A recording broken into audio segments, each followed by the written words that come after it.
people stood by and watched.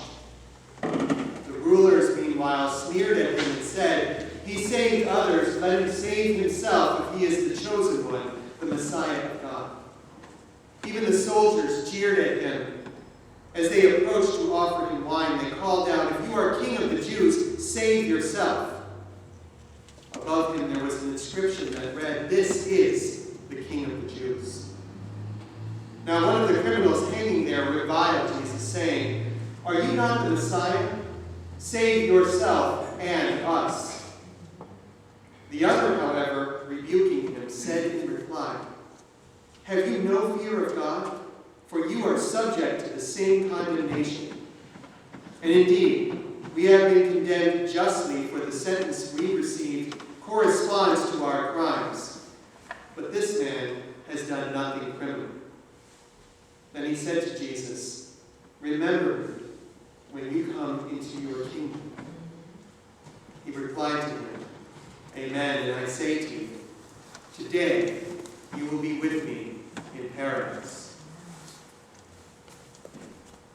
All over the nation, and especially during these days before Easter, trios of crosses are springing up around the countrysides. And when I was young and I passed a set on a hillside by the highway, the first time I drove by there were just 3 upright posts on the ground. The central one was about 10 feet high, and the other 2 were about 6 feet high. The next time I drove by, the crossbeams had been added. And a few days later, they were painted white, and a few days after that, a purple cloth flapped in the wind of the central cross. It was a lot of work for someone. While I was watching it go up, I wondered why the person did not just stop with the one cross, which would have gotten the same basic message across. But in the time since then, I've totally changed my mind. One cross is not the same as 3 crosses. One cross makes a crucifix. 3 crosses makes a church. All the gospel writers agree that Jesus did not die alone. Although Luke is the only one who reports his conversation with the 2 that died with him. Conversation may be too mild a word under these circumstances. And it all started while they had been hanging there for a while. Jesus was getting most of the attention from the crowd, perhaps because of the sign posted above his head, and that sign being more spectacular than any others. "This is the King of the Jews," it said. While those on the other side were not even interesting enough to record. According to Matthew and Mark, they were robbers. But Luke doesn't even say that much. Criminals, he calls them. So take a pick. Thieves, tax evaders, runaway slaves, mutineers. Whatever they did, one of them did not think it was as bad as what Jesus had done. Because he joined the crowd in jeering at him, "Aren't you the Messiah? I thought you were the Messiah. Everyone says you're the Messiah. So why don't you get us out of here?" It was not something he said under his breath either, because the other criminal, way over on the other side of Jesus, heard him and snapped back. "Do you not fear God?" he said. "We are getting what we deserve for our deeds. This man has done nothing wrong."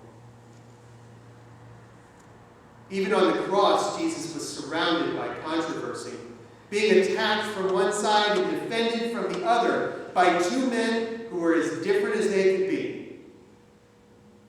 Luke does not name them, but according to the apocryphal Gospel of Nicodemus, not in our Bible, their names were Dismas and Gestas.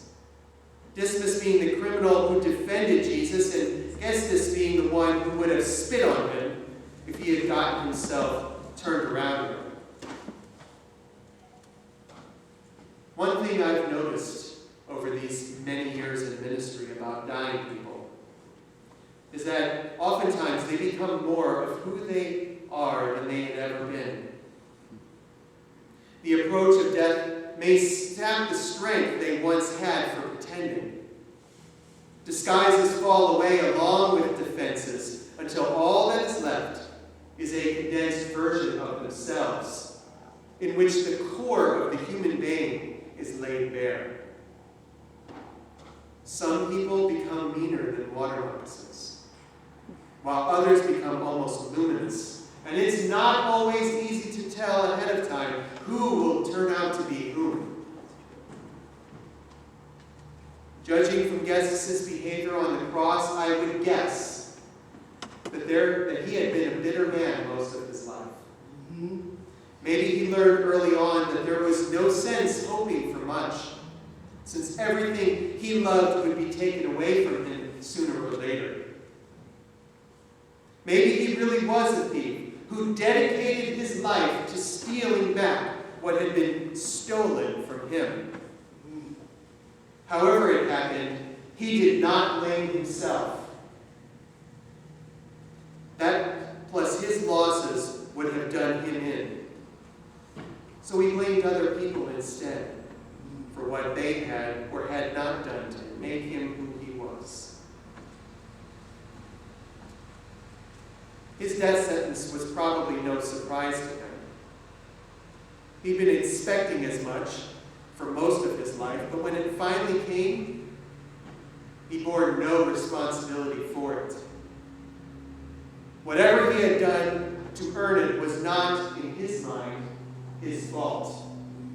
It was the judge's fault, the jury's fault, the arresting officer's fault. It was God's fault. It was the fault of the man hanging beside him who, if he were really the Messiah, should have been able to get them all out of this mess. Dismas, on the other hand, seemed to know what he had done to wind up where he was. We are getting what we deserve. He had a sense of justice, even if it had gone thumbs down on him. And he was willing to own up to his part in the verdict.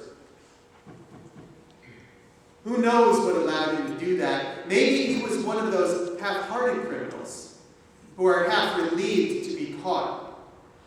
Or maybe he was just a gambler with integrity.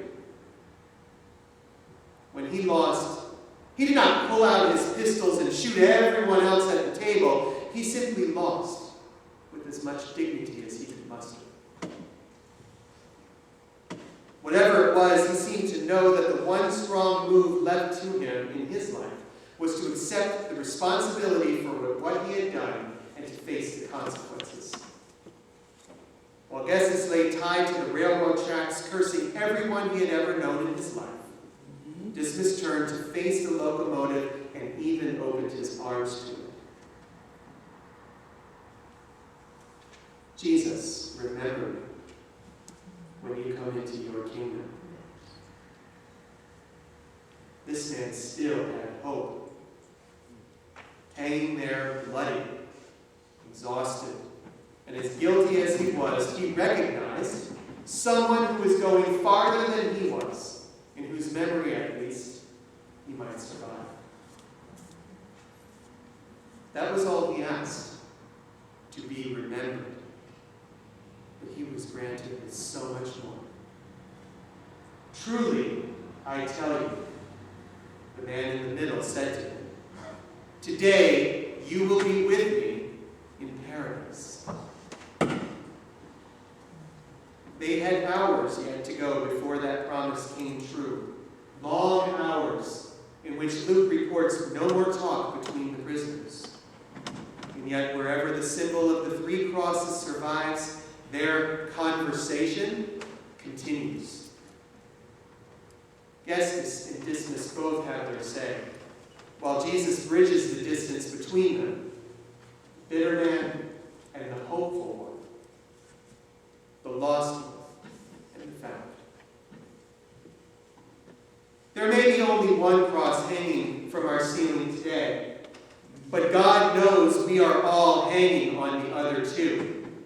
Sometimes on the right, and sometimes on the left. Come on. One cross makes a crucifix, 3 crosses make a church. But through the gift Jesus gave us on the cross, we all will be in paradise.